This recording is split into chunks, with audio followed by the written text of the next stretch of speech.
भक्तों के गुण स्वयं भगवान बता रहे हैं कि मेरे कितने प्रकार के भक्त होते हैं और उनमें कौन कौन से गुण होते हैं। सब लोग इधर देखिए, सावधानी से सुनिए। सबसे पहला, अभिसंधाय यो हिंसा दंभं मात्सर्यमेव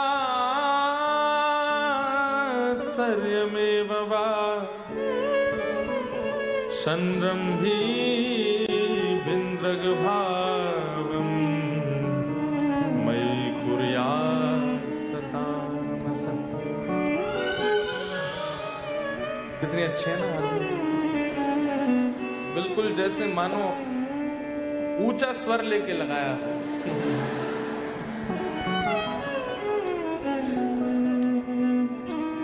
सबसे पहला भगवान बता रहे हैं तामस। मेरे तामसी भक्त का स्वभाव कैसा होता है। अभिसंदाय यो हिंसाम, ये करते तो मेरी भक्ति है, आते तो मेरे मंदिर में हैं, मेरा भजन भी करते हैं, नाम भी करते हैं, कथा भी सुनते हैं, उपासना भी करते हैं, लेकिन इनकी तामसिकता खत्म नहीं होती। मतलब कथा भी सुनेंगे, मंदिर भी जाएंगे, नाम जप भी करेंगे, पर खाने की बारी आ जाए तो प्याज भी खा जाएंगे, लहसुन भी खा जाएंगे, कभी कभी तो मांस तक भी खा जाएंगे, छोड़ नहीं सकते। पीने की बारी आ जाए तो चलो सोडा आदि तो कोई बात नहीं, लेकिन वो भी पी लेते हैं जो नहीं पीना चाहिए। मतलब भजन भी करते हैं और सारे संसार के काम भी करते हैं। ठाकुर जी कहते हैं ये तामसी भक्त है। मां ने धीमे से पूछा, आपको पसंद है? ठाकुर जी ने कोई उत्तर नहीं दिया, प्रिय नहीं। और हां या ना अगर ना बोला जाए, कुछ आपने पूछा और सामने वाला व्यक्ति अगर मौन हो जाए तो उत्तर मतलब ना ही है। ठाकुर जी कहते हैं ये मुझे प्रिय नहीं। क्यों? इनका स्वभाव तामसी है। पता चल जाए कि एडिलेट में कथा हो रही है तो पूरी योजना बनाएंगे, हम सुनने जाएंगे, हाँ पूरे परिवार सहित जाएंगे, ठीक है।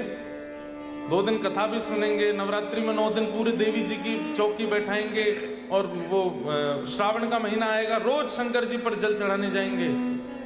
लेकिन जब सामान्य दिनों की बात आती है तो खाने में भी कोई कसर नहीं, पीने में भी कोई कसर नहीं। और हम केवल खाने पीने तक ना रहे, स्वभाव में भी छल भी करते हैं, कपट भी करते हैं, दंभ भी करते हैं, दूसरों का बुरा भी करते हैं, निंदा भी करते हैं, सब काम करने में ये रुचि रखते हैं। मतलब एक प्रकार से संसारी जीव है, पर उसमें एक गुण है क्या, वो कथा भी सुनते हैं। जैसे रावण सारे गलत काम करता है, लेकिन उसका एक गुण आ जाता है क्या, महादेव की उपासना भी करता है, नित्य महादेव का अभिषेक भी करता है, त्रिपुंड भी लगाता है, संस्कृत का विद्वान होने की वजह से रोज नए नए स्तुतियों की रचना भी करता है तो भक्त। यस्यास्त्रे द्राट डाट डुट डुट ममलम टम टटम टम टटम टम डम शम डुडम शम डुहि डुहि चकितम भूपके भूपनालम तैलम तैलम तो तैलम कुकु कुकु कुकु ख्वांग ख्वांग ख्वांग ख्वांग ख्वांग ध्यायन्ते यस्य कान्ते वचसित सकलम पातु नो चंद्रचूड़। अब सुन करके क्या लगा, कितनी अद्भुत स्तुति है, शंकर जी का श्लोक है। रचनाकार कौन है? दशानन रावण।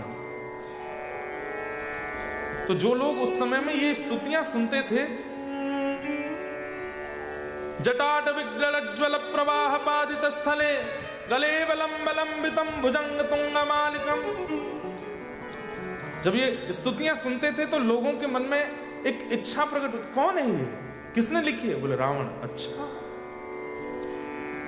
लेकिन जब पता चला असलियत का तो भजन भी करता है, महादेव की उपासना भी करता है, जल भी चढ़ाता है, नित्य कैलाश दर्शन करने जाता है महादेव का। लेकिन ना तो व्यवहार में परिवर्तन, ना स्वभाव में परिवर्तन, ना भोजन पानी में परिवर्तन, ना अपनी क्रिया में परिवर्तन। ये तामसी भक्त है। और तामसी भक्त का क्या गति होती है? नाश। जो भगवान गीता में कहते हैं नमे भक्त्या प्रणश्यति, मैं अपने भक्त का पतन नहीं होने देता, तामसी भक्तों के साथ ये चीज लागू नहीं होती, इनका पतन होता है। ये नाम गाते हैं, भजन करते हैं, तो भी इनका पतन होता है। बहुत ध्यान से सुनिए सब लोग, क्योंकि आप ऐसे देश में रहते हैं जहां तामसिक बनने में बहुत सरलता है, जहां तामसी बनना बहुत इजी है। ये भोग देश है, यहां भोग भोगना बहुत आसान है। आंखों की इच्छा, कानों की इच्छा, हाथों की इच्छा, पैरों की इच्छा, जीव की इच्छा, त्वचा की इच्छा पूरी करने में यहां बहुत प्रयत्न नहीं करना पड़ता, बहुत जल्दी पूरी हो जाती है।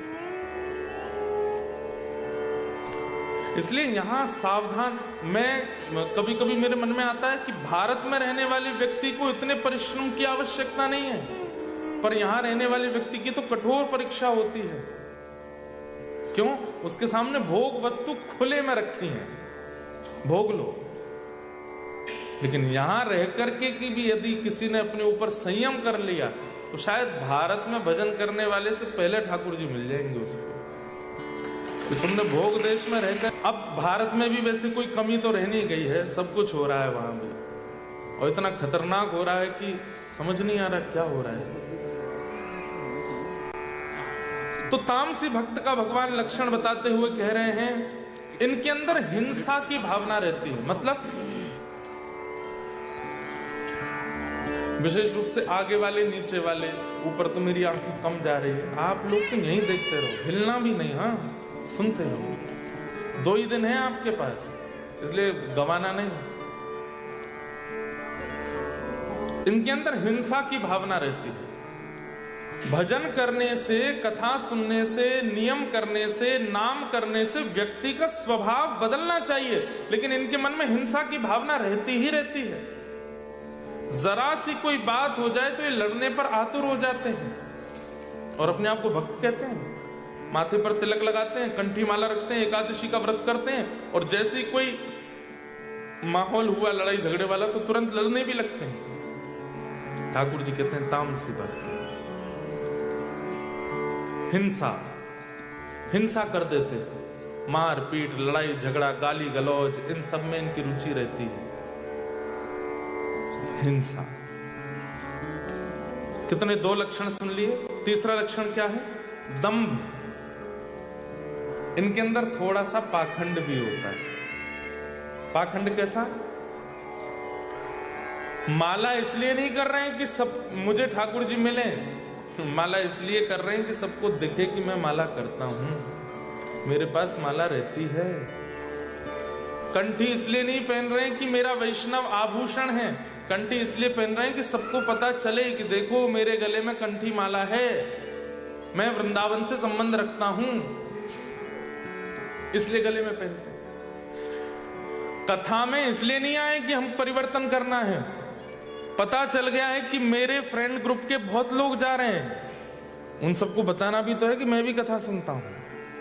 आजकल भक्ति ट्रेंड में चल रही है, इसलिए लोग भक्ति करते हैं, ताकि क्योंकि नॉर्मल किसी कार्यक्रम में जाके फोटो डालेंगे तो 100 लाइक्स, पर भक्ति के कार्यक्रम में जाके फोटो डाले गए तो शायद 350-400 पहुंच सकते हैं, इसलिए करते हैं। मतलब दंभ, वो केवल नाटक मात्र हो रहा है। ठाकुर जी की सेवा सुनना, कथा सुनना, सेवा करना आदि आदि सब में दंभ है। 5वां लक्षण कितने हो गए? 1 2 3 4। चौथा लक्षण क्या है? मात्सर्य दोष। मात्सर्य दोष का मतलब क्या होता है? ईर्ष्या। कथा सुनते हैं, भजन करते हैं, नाम करते हैं, लेकिन जैसे हमसे सुंदर कोई आ गया,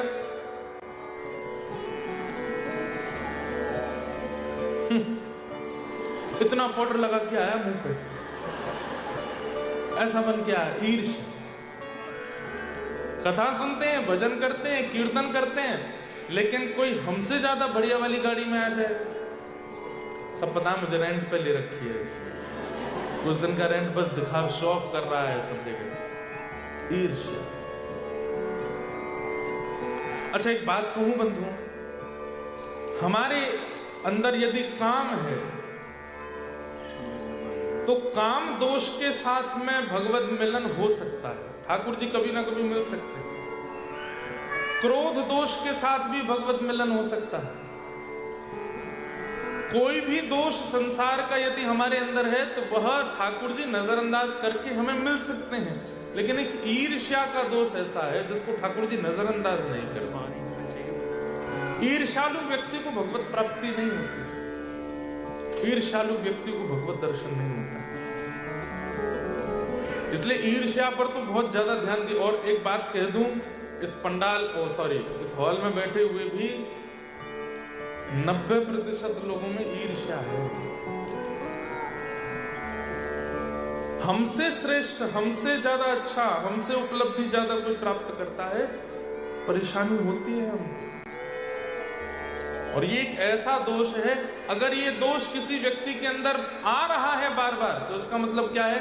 अभी संसार से छुट्टी नहीं मिलने वाली, अभी बहुत जन्म लेने पड़ेंगे उसको।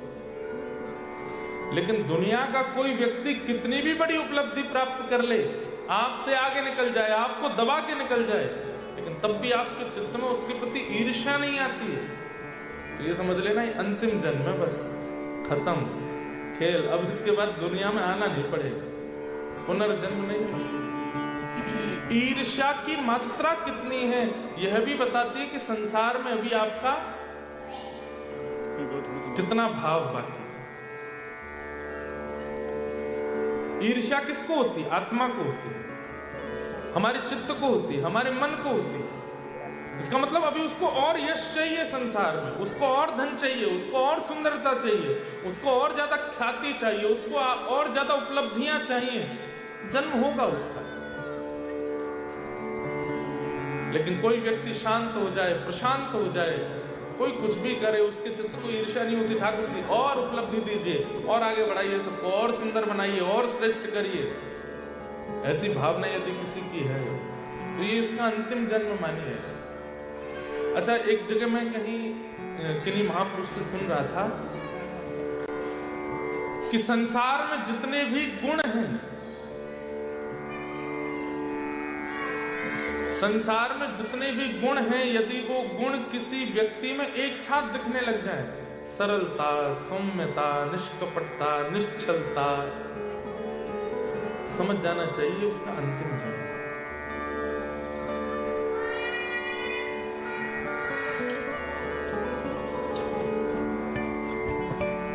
मात्सर्य, इस दोष से बचिए। तो भगवान कह रहे हैं तामसी भक्तों में पहला लक्षण क्या है? ये कथा भी सुनते हैं, कीर्तन भी करते हैं, नाम जप भी करते हैं और सारे गलत काम भी करते हैं। दूसरा, इनके अंदर हिंसा की भावना बहुत ज्यादा होती है, लड़ाई झगड़ा, मारपीट करने के लिए सदैव तैयार रहते हैं। तीसरा लक्षण, दंभ, पाखंड ज्यादा करते हैं, भजन कम करते हैं। चौथा, ईर्ष्या की भावना में सदा संलिप्त रहते हैं, मात्सर्य दोष से युक्त रहते हैं। संरंभी भिन्नक भावम मयि कुर्यात् सतामस। इस प्रकार से भजन करने वाले लोगों को मैं तामसी भक्त कहता हूं। मां, ये मुझे प्रिय नहीं, ये मुझे अच्छे नहीं लगते। तब मां कहती हैं तो फिर दूसरे भक्त कौन से हैं? तब ठाकुर जी कहते हैं दूसरे भक्त हैं राजस भक्त। आप कौन से हैं? देखो, व्यक्ति सब जानते हैं कि मेरे अंदर क्या गुण है, क्या अवगुण है, मैं कैसा हूं, ये सबको पता है। इसलिए जो जो लक्षण यहाँ बताए जा रहे हैं, अगर किंचित भी वो लक्षण आपके अंदर है तो स्वयं स्वीकार कर लेना कि हाँ, मैं ये वाला हूं। अगर तामसी लक्षण है, किसी को बताइए मत, पर स्वीकार तो कर ही लीजिएगा यहाँ पे कि हाँ, ये मुझ में है। दूसरा लक्षण क्या है? राजस भक्त, विषयान् विसंधाय यश ऐश्वर्यमेव वा अर्चादावर्चयति पृथक भाव राजस। राजस भक्त के लक्षण क्या है? तब ठाकुर जी कहते हैं ये मेरे पास केवल मांगने ही आते, ये मेरे पास केवल मांगने ही आते। हे ठाकुर जी मेरा ये काम करवा दी, सोने का छत्र चढ़वाऊंगा। काम जैसे होने लगता है तो बीच में फिर सोने का तो बहुत महंगा हो रहा है, चांदी का करवा दो। ठाकुर जी को लोभ देते हैं, हे दुर्गा मैया मेरा ये काम करो। वैष्णो देवी पैदल चढ़ के आऊंगा ऊपर, लोभ दे रहे ठाकुर जी को। जैसे कोई राजनेता को लोभ देता है कि हमारे यहाँ का ये काम करवा दीजिए, हम आपका ये काम करवा देंगे, हम आपको ये करवा देंगे, हम आपको वोट दिलवा देंगे। अरे आप ठाकुर जी से डील कर रहे हो। ये राजस भक्त जो केवल विषय के लिए ठाकुर जी से पार्टनरशिप करने लगता है, बिजनेस पार्टनरशिप हो रही है। हे महादेव मेलबर्न वाली से मेरा ब्याह करा दो कैसे। उसके अलावा कोई है नहीं इस संसार में जिसके संग में रह सकूं, आप एक मेरा ये काम करा दीजिए। हे महादेव आप ही कर सकते हैं। हनुमान चालीसा का पाठ कर रहे हैं दिन रात, कैसे भी हमारा ब्याह कर। हनुमान चालीसा कहेंगे, हनुमान जी महाराज कहेंगे मैं स्वयं ब्रह्मचारी हूं भाई। मतलब विषयों के लिए ठाकुर जी की आराधना करने वाला व्यक्ति। अभी आप सब लोग तो ऑस्ट्रेलिया में हैं, कई लोगों के वीजा नहीं होते, कई लोगों के रिजेक्ट हो जाते हैं। तो भारत में ऐसे कई मंदिर हैं, वीजा वाला मंदिर, वहां पर जाके नारियल मान लो वीजा लग जाता है। एक पंजाब में कोई स्थान है, वहां पर जाके हवाई जहाज का टॉय अर्पित कर दो तो यूएस का वीजा हो जाता है। ठीक है, मैं किसी स्थान की निंदा नहीं कर रहा हूं,